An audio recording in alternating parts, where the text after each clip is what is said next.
I rolled on this disturbance call in the projects. Middle of the afternoon, spring day, lots of sun, and a lot of shouting. I'd just rotated back to afternoon shift as lieutenant. I'd been in the detective division for the last 2 years, and getting back into uniform was weird and uncomfortable. I was way out of shape. Riding a desk for 2 years with banker hours seemed like a sweet gig, but the calls at all hours and the stress had hit my body hard. It wasn't like I was in good shape going into the division. With no fitness requirements and the stress of the job, I'd been a good 30 pounds overweight. When I climbed back into uniform for afternoon shift, I had to be 70 pounds overweight, and I was feeling every bit of it. The lady in handcuffs screaming at me wasn't anything unusual. Hell, calling me a fat ass wasn't unusual either. But this time, for some reason, I listened.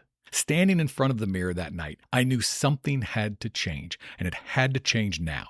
Over the next year, I dropped 70 pounds and became a 3-day-a-week CrossFitter. And let me tell you, it wasn't easy. In my department, they didn't help at all.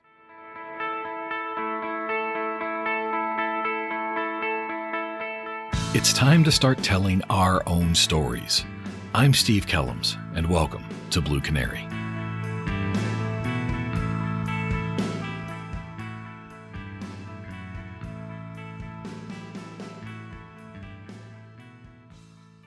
When we talk about police reform, we usually talk about body cameras, policies, accountability, or use of force. Those are important discussions, but I think we're missing something much more fundamental. What if one of the biggest police reform issues isn't what officers do? What if it's whether they're physically capable of doing the job in the first place? Let's be honest about what police work actually is. A police officer may spend most of his shift writing reports, answering calls, directing traffic, or talking to people. But that's not what defines the profession. The profession is defined by what happens on the worst day. It's defined by the foot pursuit. It's defined by the fight. It's defined by dragging someone out of a wrecked car. It's defined by wrestling with a violent suspect who has no intention of going peacefully. It's defined by sprinting across a parking lot, climbing a fence, jumping a ditch, and then making good decisions while your heart rate is 180 beats per minute. And while you're doing that, you're carrying somewhere around 40 pounds of equipment. Body armor, firearm, extra magazines, radio, handcuffs, taser, medical gear, flashlight, everything that comes on a modern duty belt. Think about that for a second. We ask officers to perform athletic feats while carrying the equivalent of a loaded backpack.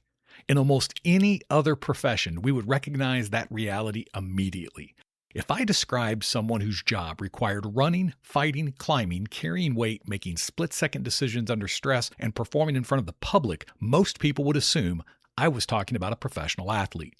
But for some reason, we don't treat police officers like professional athletes. We expect athletic performance without athletic preparation. And that wasn't always the case. Many departments once had ongoing fitness standards. You had to stay in shape. You had to demonstrate physical readiness. You had to maintain the same capabilities that got you hired. Then, something happened in the 1990s. One of the most significant laws passed in American history was the Americans with Disabilities Act of 1990. The ADA was designed to prevent discrimination against people with disabilities. At its core, it was a very good and necessary law. But many government agencies became terrified of lawsuits. And in that fear, a lot of departments began interpreting the law in a way that went far beyond what was intended.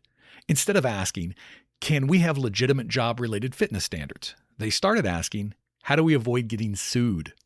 Those are very different questions. By the late 1990s and early 2000s, many departments had quietly abandoned ongoing fitness requirements. You still had to pass the academy. You still had to run the obstacle course. You still had to complete the physical fitness test. But once you graduated and pinned on a badge, in many agencies, that was the last fitness test you would ever take. Think about how absurd that sounds. Imagine if a firefighter only had to prove they could climb stairs carrying equipment one time at age 23. Then nobody ever checked again. Imagine if airline pilots only had to pass a medical exam when they were hired. Nobody would accept that. Yet, that's essentially what happened in policing. Departments became so concerned about legal challenges that they stopped maintaining standards entirely. And the results were predictable. Officers gained weight. Cardiovascular fitness declined. Injuries increased. heart disease became one of the leading killers of law enforcement officers. The profession slowly drifted away from treating physical fitness as a professional responsibility. Now, before somebody misunderstands me, this isn't about appearance. This isn't about six-pack abs. This isn't about looking good in a uniform. It's about capability. Can you run when you need to run? Can you fight when you need to fight? Can you save someone's life when the moment arrives? Because the public doesn't care what shape you're in until the day they need you. Then, suddenly, it matters a lot. There's another problem making things worse: the hiring crisis. Departments all over the country are struggling to recruit. Applications are down, retirements are up, experienced officers are leaving.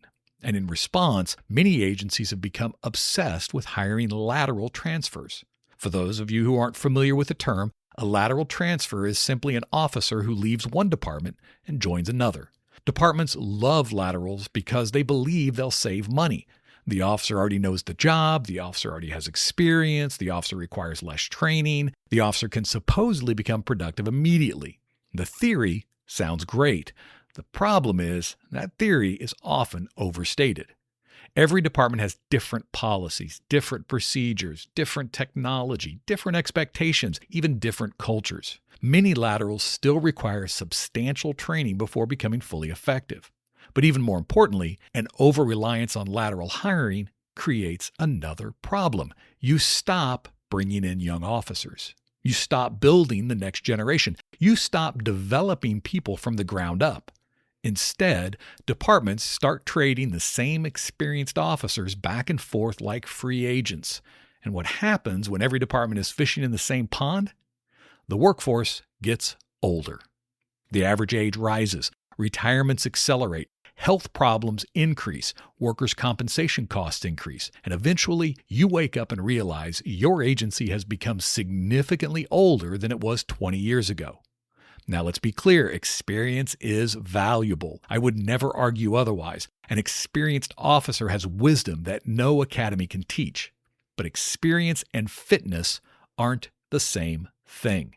The goal should be both. You want experienced officers. You also want physically capable officers. You want people who can think clearly and perform effectively under stress. Because physical fitness doesn't just affect officer safety. It affects decision-making. It affects judgment. It affects use of force. It affects how quickly situations can be resolved.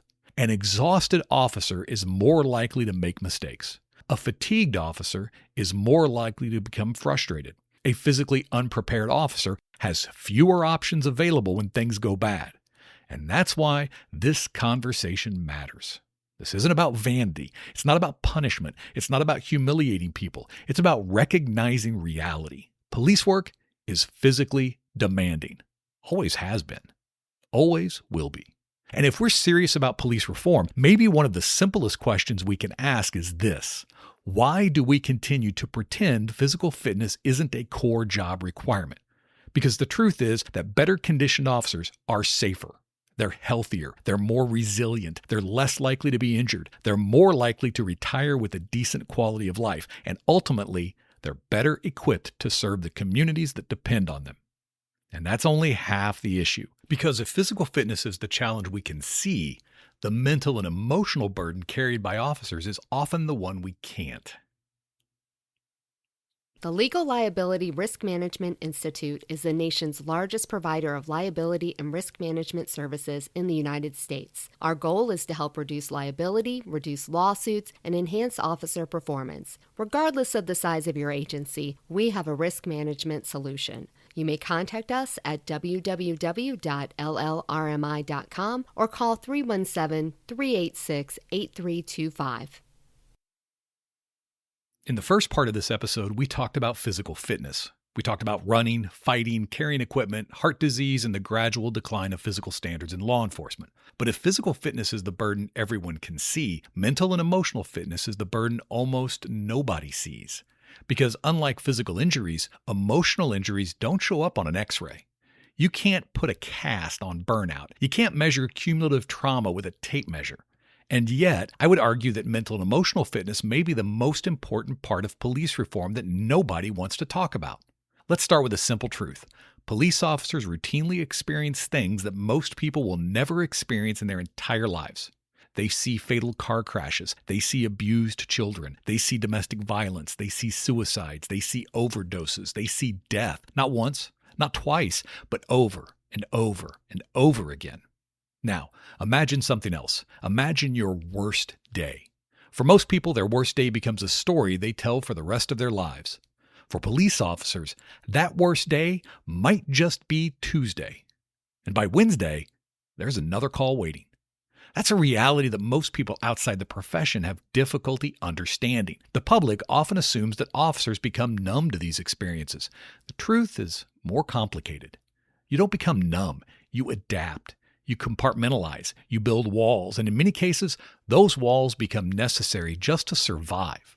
Because if you carried the full emotional weight of every tragedy you encountered, you wouldn't last 6 months in the profession. The problem is that the same coping mechanism that help officers survive at work often create problems everywhere else. The ability to emotionally detach can be useful at a crime scene. It can be disastrous in a marriage. The ability to suppress emotions can be useful during a crisis. It can be devastating when trying to raise children. The ability to stay constantly alert can save your life on patrol. It can also make it impossible to relax when you get home.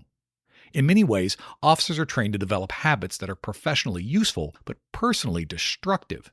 And for decades, policing had a very simple answer to this problem. Suck it up. Drive on. Handle it. Don't complain. Don't show weakness. Now, before we criticize previous generations too harshly, let's understand where that mentality came from. Many of those officers genuinely believed they were helping younger officers. They came from a culture where emotional toughness was considered essential for survival. And frankly, there was some truth to that. A police officer cannot fall apart in the middle of a crisis. A police officer cannot stop functioning because a situation is emotionally difficult. The job requires resilience. The problem is that resilience eventually became confused with silence. Somewhere along the way, we stopped saying, "Be strong," and started saying, "Never admit you're struggling." Those are very different things. One builds resilience, the other builds isolation. And isolation is where many of the profession's biggest problems begin. Let's talk about cumulative trauma. Hollywood often portrays trauma as one terrible event, one shooting, one explosion, one horrific incident. But that's not how trauma usually works in law enforcement. More often, it's cumulative. It's death by 1,000 cuts. It's seeing another overdose, then another domestic violence call, then another dead child, then another suicide, then another notification to a family that their loved one isn't coming home. Each event may be manageable by itself, but they stack. Year after year, call after call. Eventually, officers find themselves carrying emotional weight they don't even recognize anymore. And because everyone around them is carrying the same weight, it begins to feel normal. One of the most dangerous phrases in policing is, "That's just part of the job." Sometimes that's true, but sometimes it's a way of avoiding a problem. Just because something is common doesn't mean it's healthy. Now, let's talk about one of the most overlooked issues in law enforcement: sleep. If physical fitness is ignored, sleep is practically invisible. Many officers spend years working rotating shifts, midnights, evenings, days, then back to midnights. Add court appearances, mandatory overtime, staffing shortages, special events, training days. Suddenly, you have people operating in a permanent state of fatigue. Medical research has repeatedly shown that sleep deprivation affects judgment, reaction time, memory, emotional regulation, and decision-making. In other words, it affects exactly the things we expect police officers to do well. Yet many departments still treat exhaustion as a badge of honor. The officer who works 80 hours a week is often praised. The officer who admits they're exhausted is often viewed as weak. Imagine a professional athlete trying to compete at the highest level while chronically sleep-deprived. Imagine a surgeon performing operations after years of disrupted sleep cycles. We would recognize the danger immediately. Yet in policing, fatigue often becomes part of the culture, and fatigue compounds every other problem we're discussing. Stress gets worse, decision-making gets worse, relationships get worse, physical health gets worse, everything becomes harder. And then there's another factor that deserves attention: the growing divide between police officers and the communities they serve. Whether you agree with every criticism of policing or not, there's no denying that public scrutiny has increased dramatically over the past 20 years. Every mistake can become national news. Every use of force can be dissected online. Every interaction can be recorded. For many officers, it feels like they're under constant observation. Now, accountability is important. The public has every right to expect professionalism, but constant scrutiny creates its own psychological burden. Many officers feel that every decision carries career-ending consequences. That level of pressure affects people. It affects confidence. It affects morale. And over time, it contributes to burnout. Burnout is another issue we don't discuss enough. Burnout isn't laziness. Burnout isn't weakness. Burnout is what happens when stress exceeds recovery for too long. Think about that definition. Stress exceeds recovery. That's true physically. That's also true emotionally. Every officer has a stress bucket. Calls add water. Paperwork adds water. Court adds water. Public criticism adds water. Staffing shortages add water. Family problems add water. If nothing removes water from the bucket, eventually it overflows. And when it overflows, people start checking out. Some become cynical. Some become angry. Some become depressed. Some self-medicate with alcohol. Some leave the profession. And some tragically take their own lives. That's the part of this conversation that should make all of us uncomfortable, because officer wellness is not just a quality of life issue. It's a public safety issue. An emotionally healthy officer is more patient, more professional, more adaptable, more capable of de-escalation, more capable of exercising good judgment under pressure. A burned out officer has fewer emotional resources available, just like a physically exhausted officer has fewer physical resources available. This is why I think we need to stop talking about mental health as if it's separate from job performance. Mental fitness is job performance. Emotional fitness is job performance. The ability to remain calm, focused, empathetic, and professional during difficult situations is every bit as important as marksmanship or defensive tactics. In fact, it may be more important, because most officers will go through an entire career without firing their weapon. Every officer will rely on emotional control thousands of times. The real question is why we don't train and maintain that skill with the same seriousness we apply to firearms training.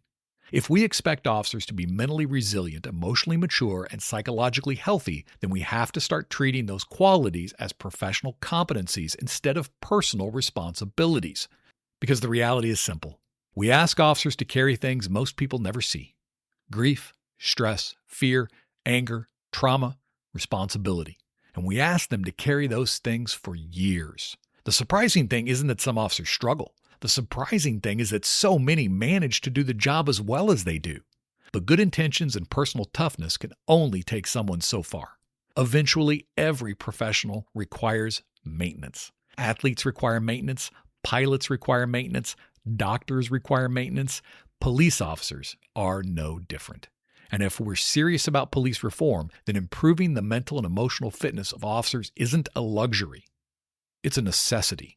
Because healthier officers make better decisions. Better decisions create better outcomes. And better outcomes benefit everyone. When the shift gets long and the calls keep coming, the stress starts piling up. You need more than just background noise. You need the Thin Line Rock Station, real rock, real personalities, and a community that understands the job. Turn it up and ride with us. The Thin Line Rock Station, keeping those who serve connected one song at a time. In the first part of this episode, we talked about physical fitness. In the second part, we talked about mental and emotional fitness. Now, I want to talk about solutions. For too long, officer wellness has been treated as an individual responsibility. Stay in shape on your own. Eat better on your own. Deal with stress on your own. Recovery from injuries on your own. And then we wonder why officers struggle. The reality is simple. If departments expect professional performance, they have a responsibility to provide professional support. So, I'd like to propose a police officer wellness Bill of Rights.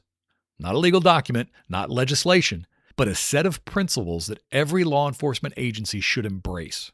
Right number 1, every officer has the right to physical fitness resources at no cost to the officer.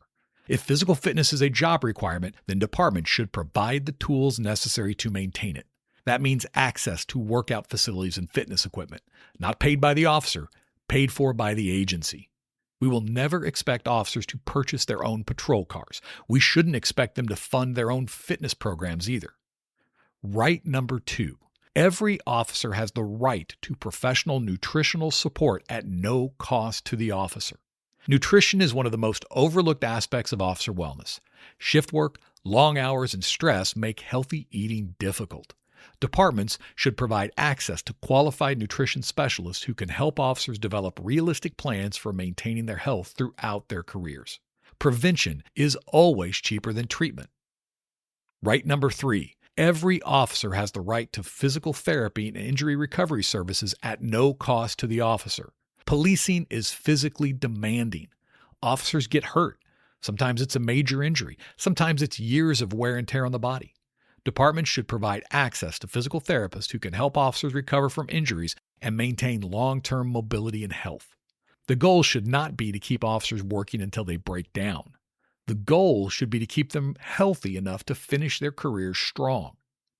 Right number 4. Every officer has the right to confidential mental health services at no cost to the officer. Not just after a critical incident, not just during a crisis, as a routine part of professional wellness. Officers see things that most people will never experience. Mental health support should be viewed the same way we view physical fitness or medical care. It's maintenance. It's prevention, and it should be available without stigma or financial burden.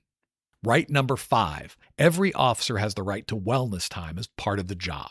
If agencies expect officers to maintain physical and mental readiness, then wellness cannot be something officers are expected to do only on their own time. Maintaining readiness should be treated like firearms training, defensive tactics training, or any other professional requirement, because it is a professional requirement, and these rights come with responsibilities. Departments should be required to provide these services. States and local governments should help fund them. Not every agency needs to build its own facility. Regional wellness centers could serve multiple departments. Local partnerships could provide fitness facilities, nutrition services, physical therapy, and mental health support in a cost-effective way. Yes, there would be startup costs, but the long-term savings would be substantial. Healthier officers mean fewer injuries, lower healthcare costs, less sick leave, fewer disability retirements, better retention, and better performance. The truth is that prevention is almost always cheaper than treatment. We already understand this in medicine.